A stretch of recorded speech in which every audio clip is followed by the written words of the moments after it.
Hello friends, हमें question दिया गया है डाटा सफिशिएंसी से।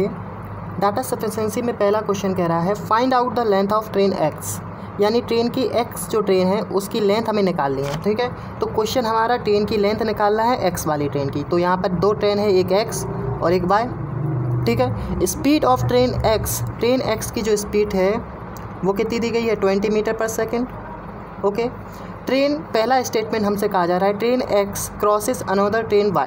ये ट्रेन एक्स किसको क्रॉस कर रही है, ट्रेन वाई को, मूविंग इन अपोजिट डायरेक्शन। वो कहाँ पे मूव कर रही है और उसके अपोजिट डायरेक्शन में, यानी एक दूसरे को क्रॉस करेंगे।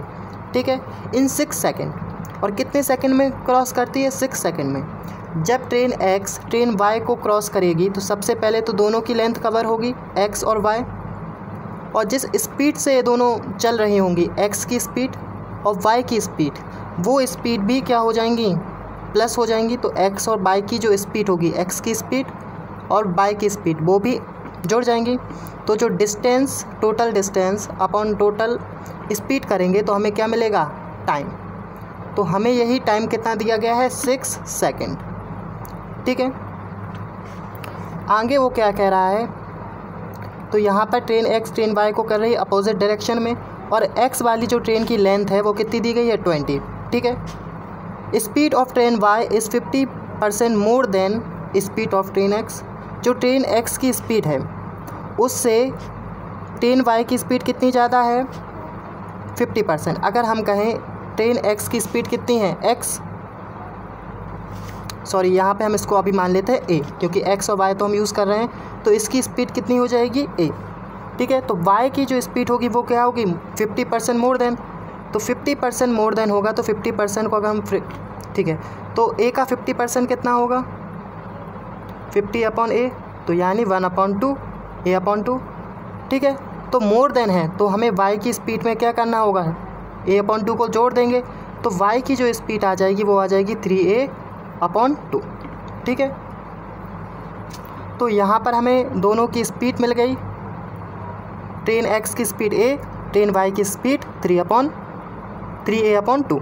ओके, अभी दोनों पॉइंट इस वाले फॉर्मूला में रख देते हैं। इसकी लेंथ 20 है, a y है और a है और a 3a/2 है। लेकिन यहाँ पर एक सिचुएशन है कि a और y दो आ रहे हैं, हमें वैल्यू चाहिए किसकी, y की। तो y की वैल्यू लेने के लिए पहले हमें a की वैल्यू भी चाहिए। तो अगला वाला जो स्टेटमेंट है वो ये कह रहा है length of train y is 50% less than length of train x, यानी जो ट्रेन y की लेंथ है वो क्या है, 50% लेस देन है किसकी लेंथ से, x की लेंथ से। यानी x की जो लेंथ होगी उससे 50% क्या है, कम है।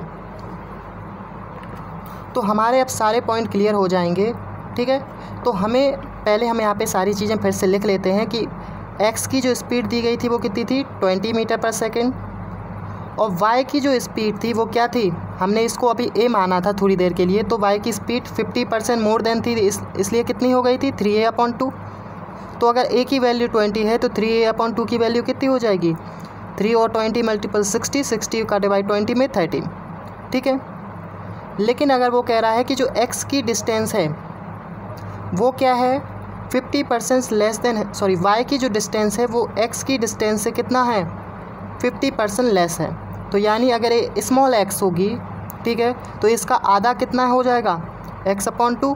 तो a कितनी है, x/2 है। ठीक है, तो दो चीज़ें हमें क्लियर हो गई। तो अब हम इन दो चीज़ों को फॉर्मूले में रख पाएंगे इस वाले में। ठीक है, तो 20 + 30 x + x/2 अपॉन 20 + 30 इक्वल कितना दिया गया है, 6। इसको जोड़ेंगे तो ये हो जाएगा 3x/2, इसका इसमें मल्टीप्लाई हो जाएगा तो यहाँ पे 50 आ जाएगा, इक्वल 6। 3 से इसको काट देंगे 2 टाइम्स, तो x की वैल्यू आ जाएगी, a हो जाएगा 100 और 2 का मल्टीपल होके 200। ठीक है, तो इसका मतलब पूरा है। वैसे हमें x की वैल्यू नहीं चाहिए थी, हमें चाहिए था कि क्या ये दोनों स्टेटमेंट आंसर तक पहुंचा सकते हैं। तो हाँ, दोनों स्टेटमेंट का यूज़ हमें करना पड़ेगा आंसर तक पहुंचने के लिए, कोई भी एक स्टेटमेंट आंसर तक नहीं पहुंचा सकता। तो हम क्या कहेंगे, बोथ a एंड सेकेंड दोनों स्टेटमेंट का हमने यूज़ किया है।